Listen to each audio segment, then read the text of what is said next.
வாங்க, இன்னைக்கு ஒரு கம்பெனியோட ஒர்க் ஃபோர்ஸை நாம பிரிச்சு மேய போறோம். மொத்தம் 1500 எம்ப்ளாயீஸ்.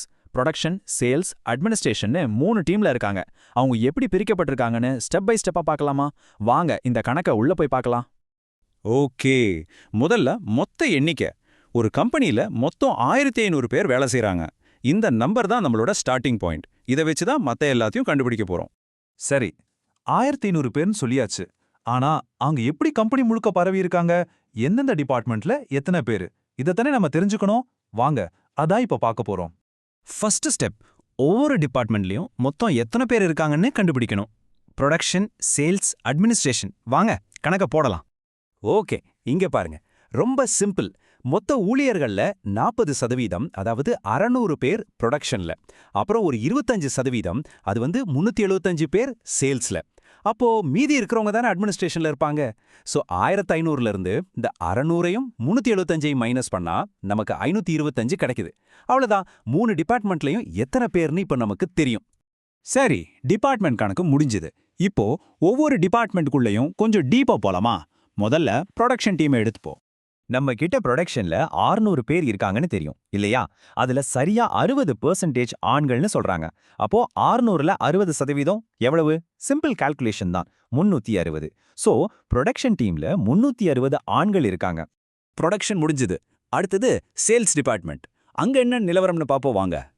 சேல்ஸ் டீமோட மொத்த ஹெட் கவுண்ட் 375. இதுல 40% பெண்கள். அப்போ 375ல 40% எவ்வளவு வரும்? கால்குலேட் பண்ணா நமக்கு 115 வருது. சோ சேல்ஸ் டீம்ல 150 பெண்கள் இருக்காங்க. கிளியர்?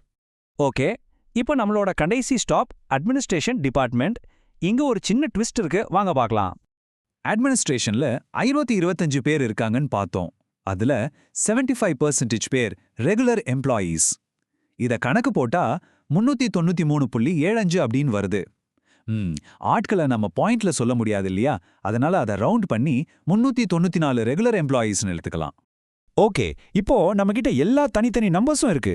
ஆனா பெரிய கேள்வி என்னன்னா, இந்த 394 ரெகுலர் அட்மின் எம்ப்ளாயிஸ் இருக்காங்களே, அவங்க மொத்த கம்பெனில எத்தனை சதவீதம்? வாங்க அந்த பெரிய பிக்சரை பார்க்கலாம். பர்சன்டேஜ் கண்டுபிடிக்கிறதுக்கு முன்னாடி இங்க பாருங்க. ஒரு பக்கம் 394 அட்மின் எம்ப்ளாயீஸ், இன்னொரு பக்கம் மொத்தமா 1500 எம்ப்ளாயீஸ். நாம இப்ப இந்த சின்ன நம்பர் அந்த பெரிய நம்பர்ல எவ்வளோ பங்குன்னா கண்டுபிடிக்க போறோம். ஓகே, ஃபைனல் கால்குலேஷன் 394 1500ஆல டிவைட் பண்ணி 100ஆல மல்டிப்ளை பண்ணா நமக்கு என்ன கிடைக்குது? 26.25%. அவ்வளவுதான். அப்போ கம்பெனியோட மொத்த ஊழியர்கள்ல 26.25% பேர் ரெகுலர் அட்மின் ஊழியர்கள். Breakdown complete. சூப்பர்! நாம எல்லா கணக்கையும் தனித்தனியா போட்டுட்டோம். இப்போ எல்லாத்தையும் ஒன்னா சேர்த்து ஒரு ஃபைனல் சம்மரி பார்க்கலாமா? வாங்க. இங்க பாருங்க, இதுதான் நம்மளோட ஃபைனல் பிரேக் டவுன். ப்ரொடக்ஷன்ல 600 பேர், அதுல 360 ஆண்கள். சேல்ஸ்ல 375 பேர், அதுல 150 பெண்கள்.